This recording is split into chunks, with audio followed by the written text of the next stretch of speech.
You know that moment when your phone lights up and your chest tightens just a little. Not panic, not fear exactly. Just this quiet resistance.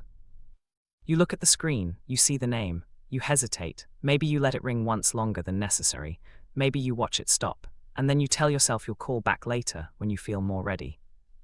But later rarely comes. It's strange because you're not antisocial. You can text for hours, you can even enjoy deep conversations in person, but something about a phone call feels different, heavier, harder to step into. And most people don't really get that. They assume it's laziness, or avoidance, or that you just don't like people. Sometimes they joke about it, sometimes they get annoyed, sometimes they take it personally. But what they don't see is that this isn't random. It's a pattern. And it didn't come from nowhere. When people talk about avoiding phone calls, they usually reduce it to something simple: social anxiety, introversion, bad habits. But there's more going on here than people realize. Because the discomfort around phone calls isn't just about talking, it's about exposure. In a call, there's no buffer, no delay, no time to edit yourself. Your responses are immediate, your tone is heard, your pauses are noticed. It's live, unfiltered interaction. And for some people, that level of immediacy activates something deeper in the nervous system. There's actually research in behavioral psychology that shows how real-time communication increases cognitive load.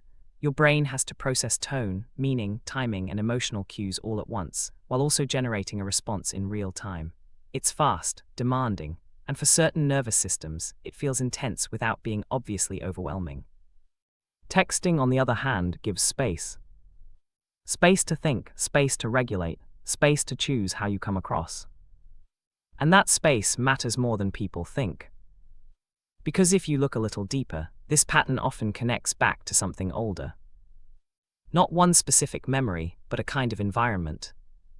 Maybe you grew up in a space where saying the wrong thing had consequences, where tone mattered more than intention, where being misunderstood happened often enough that you learned to be careful. Or maybe you were someone who processed things internally first, someone who needed a moment to organize thoughts before speaking, but the world around you didn't always give you that moment. Over time, your system adapted. Not consciously, not dramatically. Just quietly. It learned that having space before responding felt safer, more accurate, more controlled. And so now, when a phone call comes in, it's not just a call.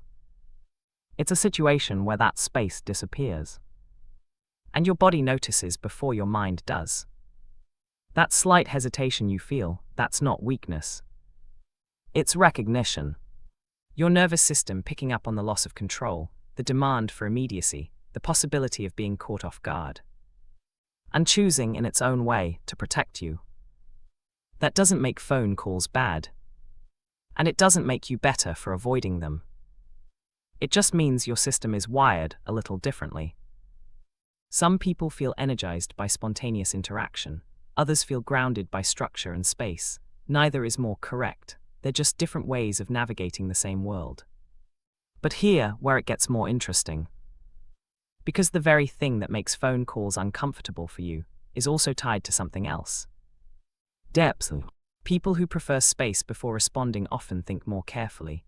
They notice nuance. They choose words with intention. They're less likely to react impulsively and more likely to respond in a way that actually reflects what they mean. There's a kind of quiet precision in that. But there's also a trade-off. Because while space gives you clarity, it can also create distance. Missed calls turn into delayed replies. Delayed replies turn into conversations that never quite happen. And over time, that can subtly shape your relationships in ways you didn't fully intend. Not in a dramatic way. Just in small, almost invisible shifts. The kind you only notice when you look back. And that's the paradox. The same instinct that protects your sense of control can sometimes limit your sense of connection. Not because something is wrong with you, but because every adaptation comes with a cost. Still, none of this means you're broken. It means you learned how to move through the world in a way that made sense for you. It means your system values clarity over speed, thoughtfulness over immediacy, presence over performance.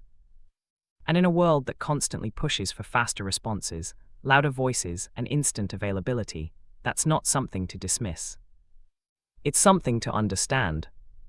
Because once you see it clearly, the behavior stops feeling random. It starts feeling logical, even intentional in a way. You're not avoiding phone calls because you don't care. You're avoiding a situation that asks you to show up in a way that doesn't always align with how you naturally process, respond, and express yourself. And that awareness changes the story.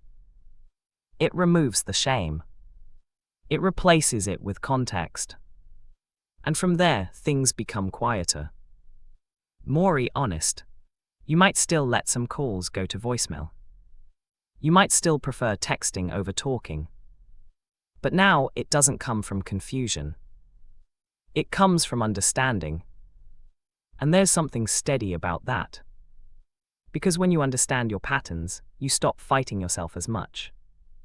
You stop forcing explanations that don't fit. You start seeing the design behind your behavior, even in the parts that used to feel frustrating.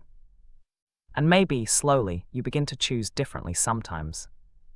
Not because you have to, but because now you can. If this kind of content speaks to you, you already know what to do.